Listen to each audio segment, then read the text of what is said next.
The work in Tonga was founded on the promises of God, especially 2 verses from Isaiah.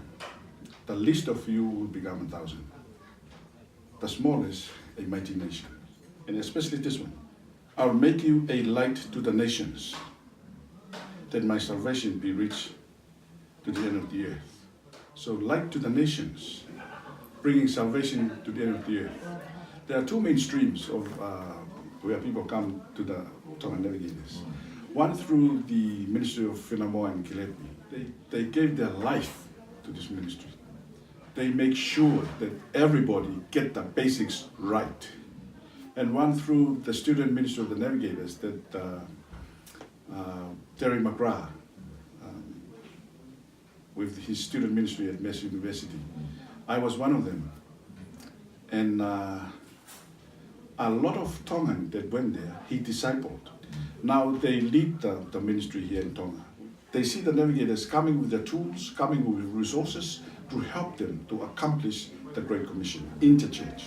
I was a member of the Mama for All, the Gaigolok Christian Fellowship Church. I was approached by Paula if I was interested in joining a Bible study through my auntie. And so we have been starting that.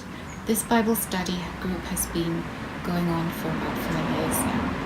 I feel that ever since we had started Bible study, we've been able to gain a richer knowledge of what we can do to encourage others to live a better life and to improve their way of living, especially now with social and political and economic problems. We start with small group, and then I realize, if we get the priorities right for work,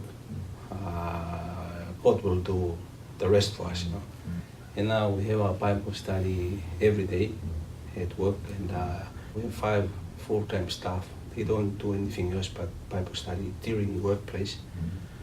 So apart from our schedule, normal discipleship class at workplace, they mingle with the staff during working hours. I let them just go walk in, they travel on the flights, talk to the flight attendants during work hours. Pilots, they jump in the cockpit and, on the flight to Wavau, Hapai, just have a chat on the way. So I find opportunities everywhere, anytime at workplace. I put them out there. We need women to stand together because I believe that women are, as I mentioned before, the backbone of everything here. And with them, they need to get together, know each other, and not only that, they help each other and pray together.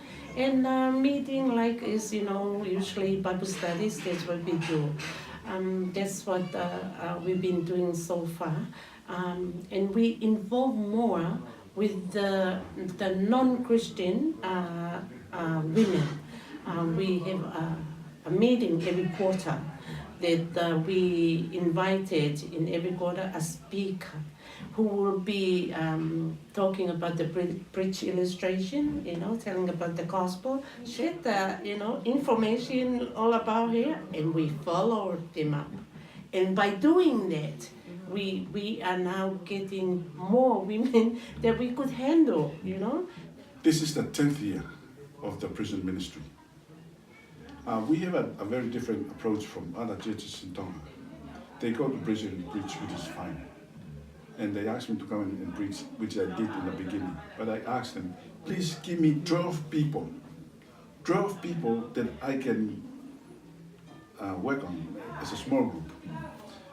And they gave me the hardcore criminals, people that work for life.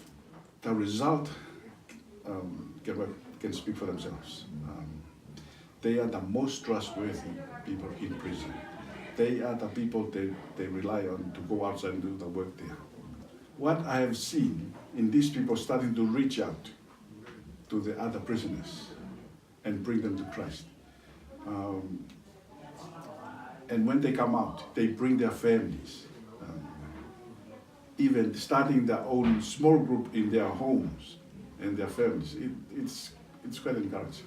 Last year I had been prompted by Paula and encouraged to give my testimony for the first time.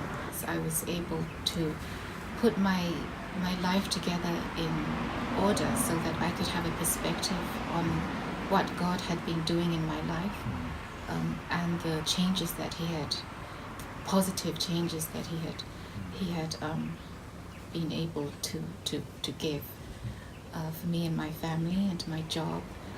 And I just wanted to share that with everyone. And the more I give it, the more additions I like to make. We have other religions as well, in particular Hindus, Muslims, but they do join the Bible studies. Some of them, they claim that they believe in the same God initially. We continue focus on the Bible. We found a couple of them converted as a Christian. Initially, when they first joined us, they were Hindus, but one is still with us, and one of them left the company, but yeah, he's Christian now. I believe there are lots of exciting things happening here with the women ministry. But to me, the highlight of ours is women standing together as a team. And not only that, but they started with their group in different areas.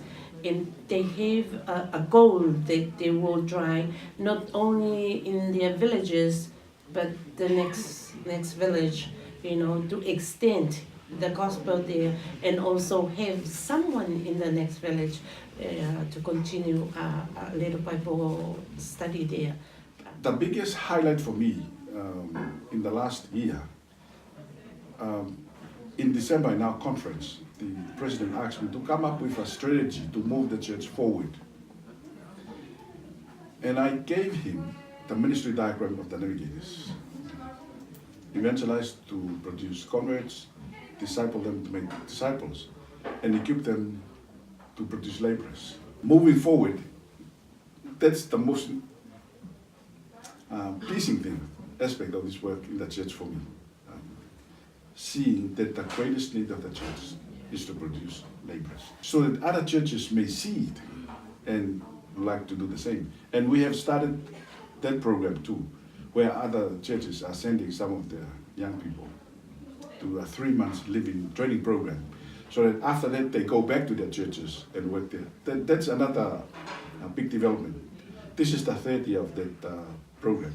I've recently been appointed to go and work in England for a term of, it's usually a term of 4 years, but it depends on where the government decides and His Majesty decides to recall us.